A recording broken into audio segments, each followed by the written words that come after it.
What's up guys, welcome to GogoMotoring YouTube channel. In this video I'm going to review the 2021 Opel Corsa. This is the 6th generation of the Opel Corsa and it's currently in production, and it started production in 2019.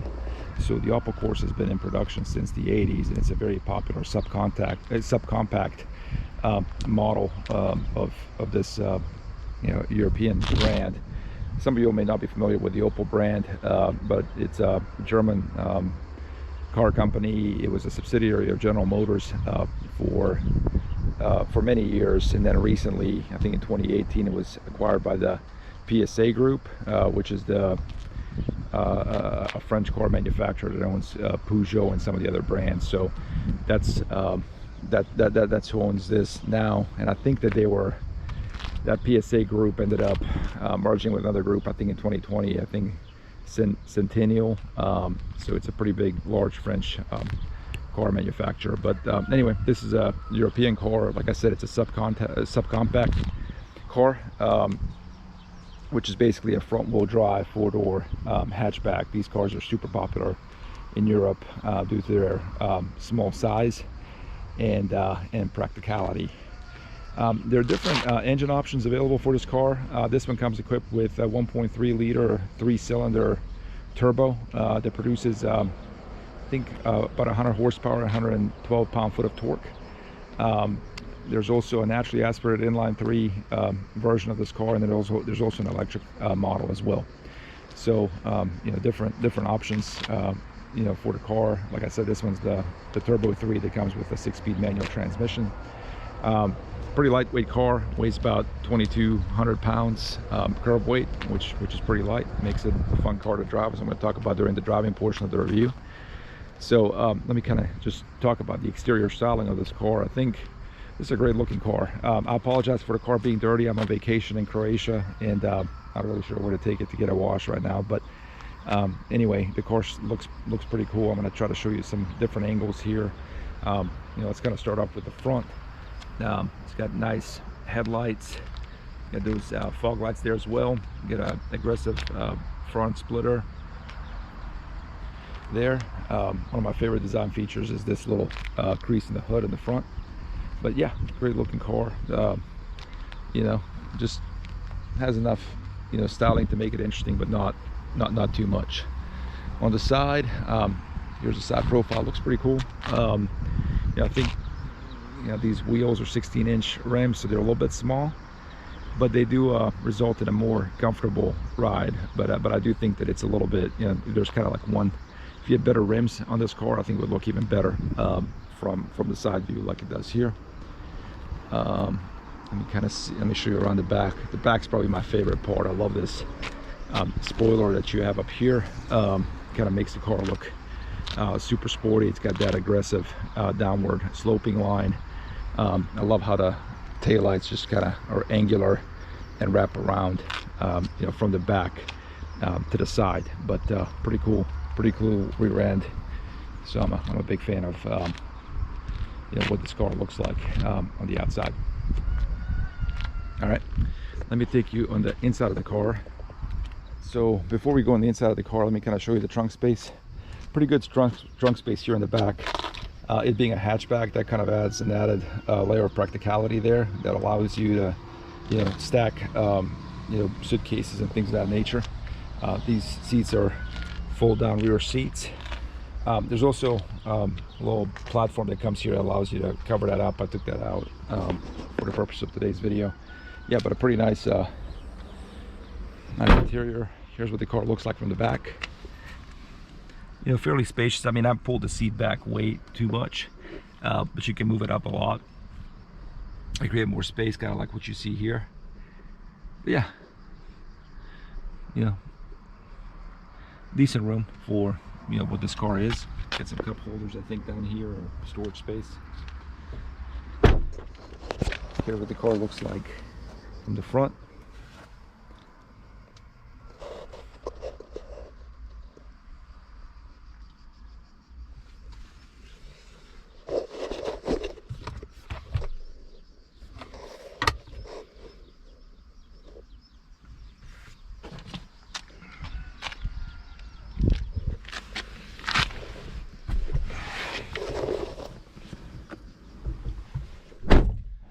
going on, guys? So here we are on the interior of the 2021 Opel Corsa, and it looks really nice in here. So it's getting pretty. You know, I'm a big fan of the interior, honestly, especially considering this is not a very expensive car. I'm going to start off here.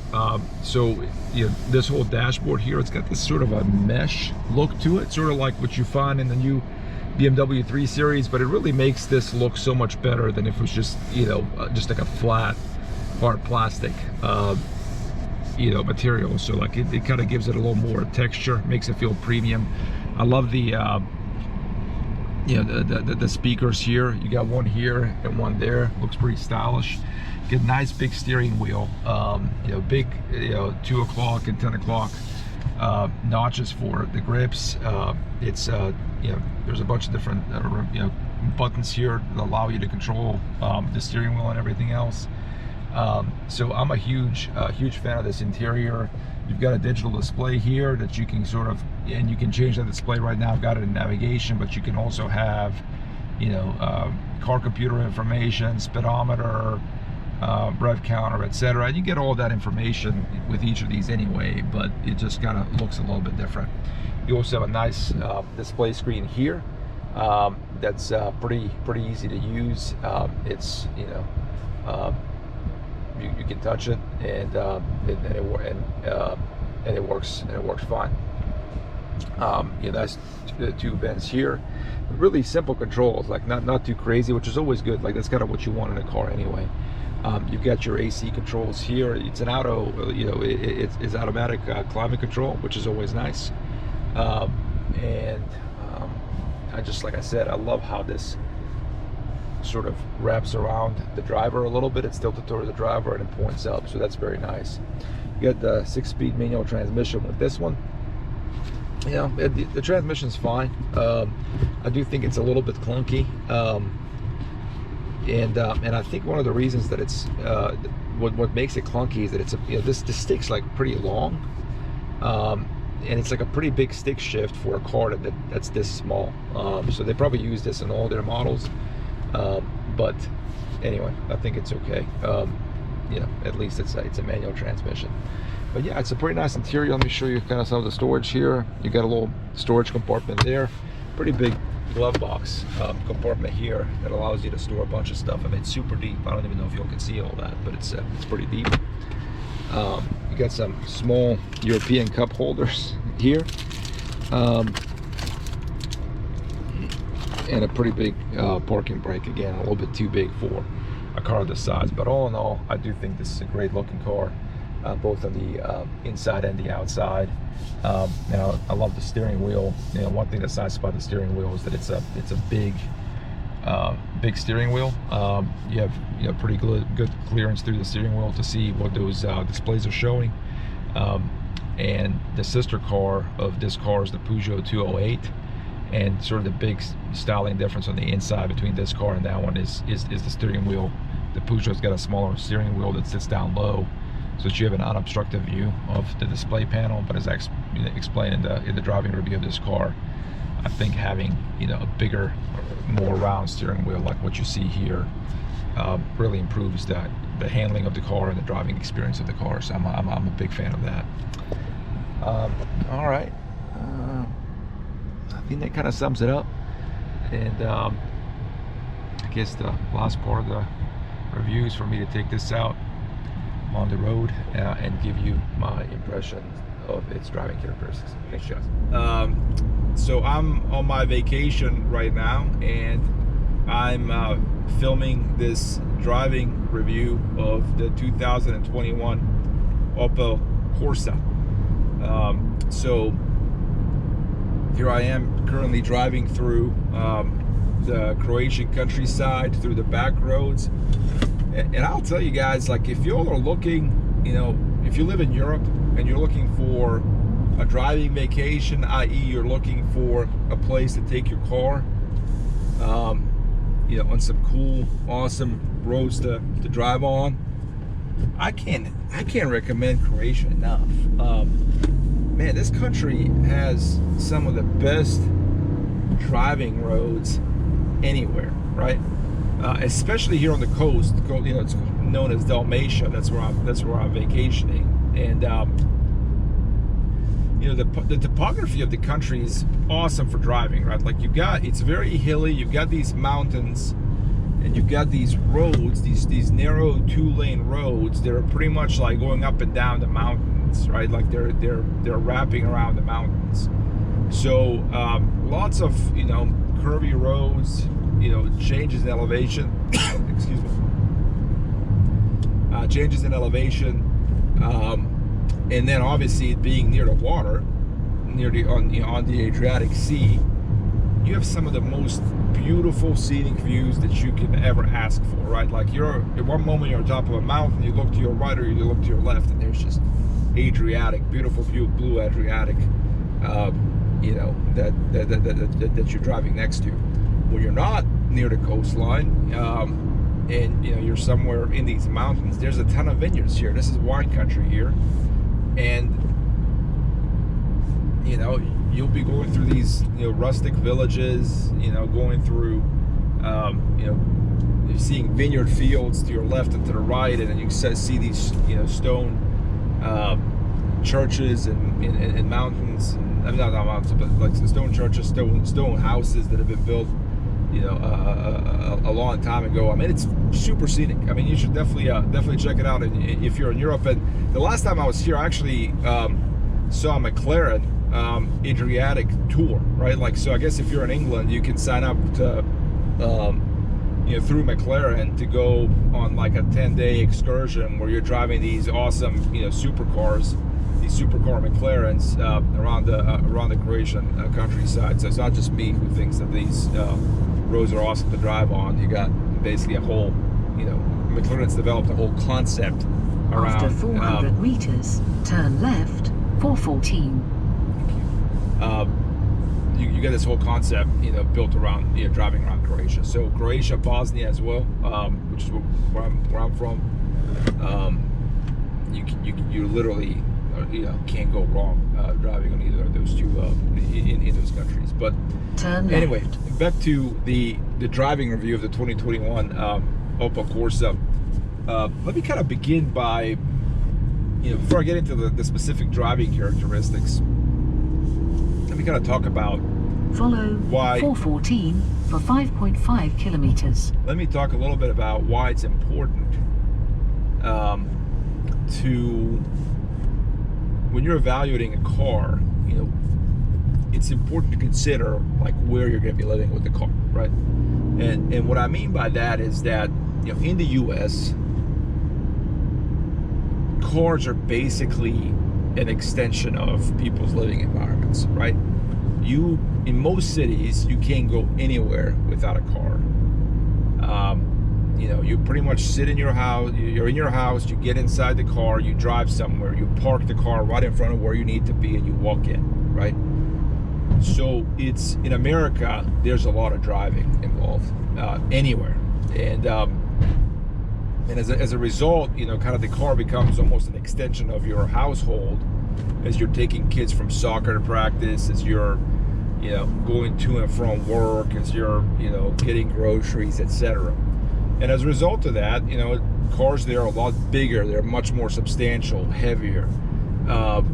And it makes sense for cars to be that way, right? It makes sense for cars to be that way. And for those types of cars to be popular as well. In addition, America's pretty big, spread out. You've got the interstate system, you've got the highway system. So, you know, people are, you know, once you get on the interstate, I mean, you're going like 70, 80 miles an hour.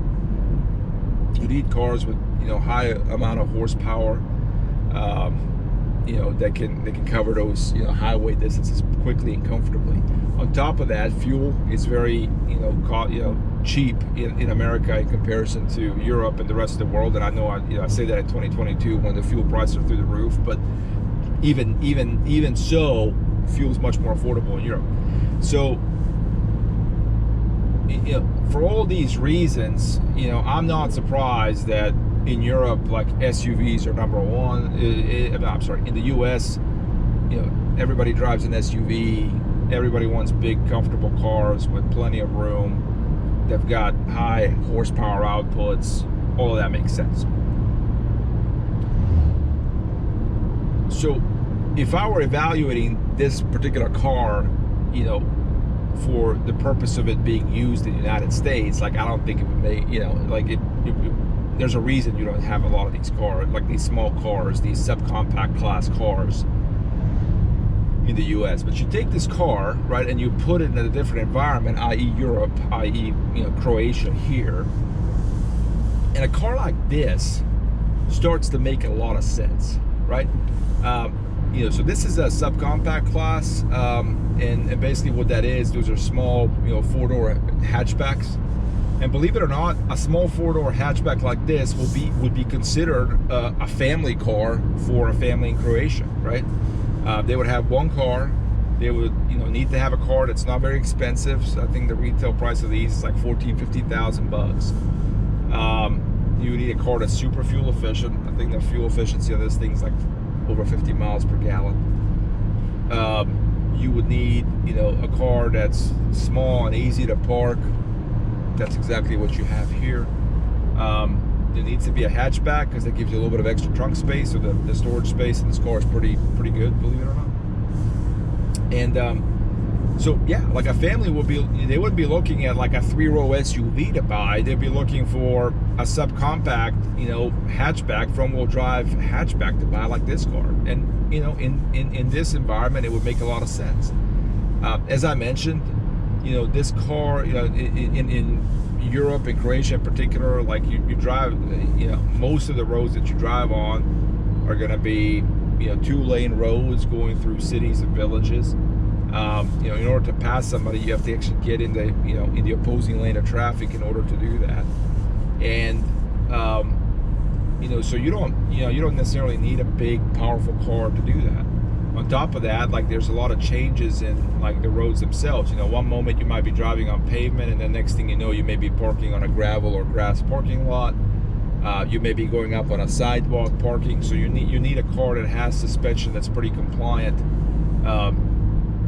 to kind of account for the fact that during your typical drive, you know, you may be driving on 3 or 4 different types of roads and surfaces. And so I think, you know, having said all that, you know, when I look at this particular car, this Opel Corsa, and it's actually a perfect car for a place like this. It's, you know, but at the end of the road, turn right, 8 E65. It's small. It's practical. It's cheap. It's fuel efficient, and you know, a big fan of it. So let's get into the driving characteristics of this car. Turn right. So, as you all know, if you all watch my channel, I'm a big fan of cars that don't weigh a lot, right? Like I like light cars, and it's, you know, in this day and age, especially with the cars that we have for sale in America, it's hard to find a car that's, you know, not very heavy. This particular car, I think, weighs in at like 2,200 pounds. Okay, so it's a super light car, and you know, like you all know, me being a big fan of you know, light vehicles, when you're taking those light cars on the back roads like this, like I'm doing right now, follow 8 E65 for 44 kilometers. It is, you know, they're super fun to drive on back roads like this. They're tossable. They don't weigh a lot. They can, you know, like they stop pretty quickly. They accelerate, you know, fairly well, even though they don't have a high horsepower output. But it's just fun. It's just fun to kind of go left and right, you know, toss the car around. So, number one thing I love about this car is you got the low weight, 2,200 pounds. Steering wise, the car is super sharp. The steering wheel is very precise. I really don't need to make too many adjustments once I commit, you know, to a turn in a certain way. So like, yeah, you know, you see a turn, you kind of evaluate like how much you need to turn the wheel, and like the car's fairly precise. Like I don't really need to be making any other adjustments to the steering as I'm going through that turn. Even though this electrically assisted power steering unit, I think it does a great job of kind of filtering out, you know, kind of telling you what the, you know, what the road texture is. You know, it's not as good as a BMW hydraulic steering rack setup. most cars aren't going to be that good, other than another BMW with that same setup. So, you know, it does pretty well. It does a pretty good job for it being an electrically assisted vehicle. So steering wise, even though it's a front wheel drive car, it takes the turns really well. The car's super precise. You have great feedback, you know, from the steering wheel. One thing I'll note is that so this car shares the platform with the Peugeot 208, and the two cars are very similar. I mean, again, they're built on the same platform, but the big difference between the Peugeot 208 and this car is that the Peugeot 208's got a very small steering wheel. And like that steering wheel is like, now, you know, like the circumference is very is very small, and the steering wheel is placed down low. And I think the reason they do that is because by having a smaller steering wheel, they're able to put the instrument cluster, i.e. the speedometer, you know, and all that other information above the top of the steering wheel. And you kind of the reasoning behind that is you have an unobstructed view of the instrument cluster without it having to be blocked through the steering wheel. So it's a much smaller steering wheel. With this one, with the Opel Corsa, they have a normal size steering wheel, so it's, you know, the circumference is much bigger than in a, you know, a Peugeot 208, and you're sort of looking through the wheel into the instrument cluster. And I must tell you, I'm a much, like, having driven both cars, I much prefer the normal size steering wheel that's in this Opel Corsa versus what Peugeot is trying to do in the Peugeot 208. It just kind of allows it allows you to handle the car a little bit better. You know, it's like it being bigger, like the steering just feels more precise, and it also feels better to have something more substantial, you know, in your hands as you're operating the vehicle. So, you know, if I'm comparing the Peugeot 208 and the Opel Corsa, I would have to say that this the steering wheel in this one's a lot better than the little tiny one that you have in the Peugeot 208. In terms of the transmission, that's probably like my least favorite part of the car. I mean, the transmission's fine. It's, you know, so long as the manual transmission, I'm happy. You know, kind of my philosophy is the worst manual transmission is better than the best automatic transmission. But you know, I think in this particular car, it's a little bit kind of like loose, a little clunky. I guess is probably the best way to put it. It is clunky, and the stick shift itself is just pretty big. Like, it's a pretty big stick shift for a car that's this small, and I feel like that it doesn't really suit the character of the car that well. So if there's one area, you know, like, you know, in terms of the driving that could be a little bit better, is I think they could have made a transmission that's a little bit less clunky, and I think just having a smaller, shorter stick shift could probably help in that regard. You know, in terms of the engine, I think this is a 3-cylinder turbo that I have. I think it produces about 100 horsepower and 112 pound-foot of torque, somewhere around there. And you know, obviously, like in America, we'd scoff at anything that has 100 horsepower. But like I said, on roads like this, it's got plenty of pickup. It's got, you know, torque down low, so you know, it's you've got the power where you need it, you know, down low at like low speeds. Obviously, if you're like on an autobahn and you're, you know, trying to operate the car at a high rate of speed for an extended period of time, it's not going to do a good job. You know, it's not going to be great for that. But I think on these types of roads, and you know how you would be using this car, you know, I think it's you know, the engine and the power is more than sufficient with what you're trying to accomplish. And so I think that kind of covers it, right? Like we talked about we talked about the suspension. I don't know if we talked about the suspension, but like I said, it's a softer suspension than, you know, in the BMWs that you would get. But like I said, because of the different roads and surfaces that you're going to be on, it being softer is actually a pretty nice thing to have, and the car still handles well. So I think we covered it all. All in all, I'm super happy with this car, and you know, I would 100% recommend it. You know, to anybody that's, you know, like a family in Croatia or other European country that's looking for a family vehicle. I don't think you can go wrong with this car. And you know, get my stamp of approval. If you like this video, please give it a thumbs up, subscribe to my channel, leave a comment below, and stay tuned for more videos. Thanks, guys.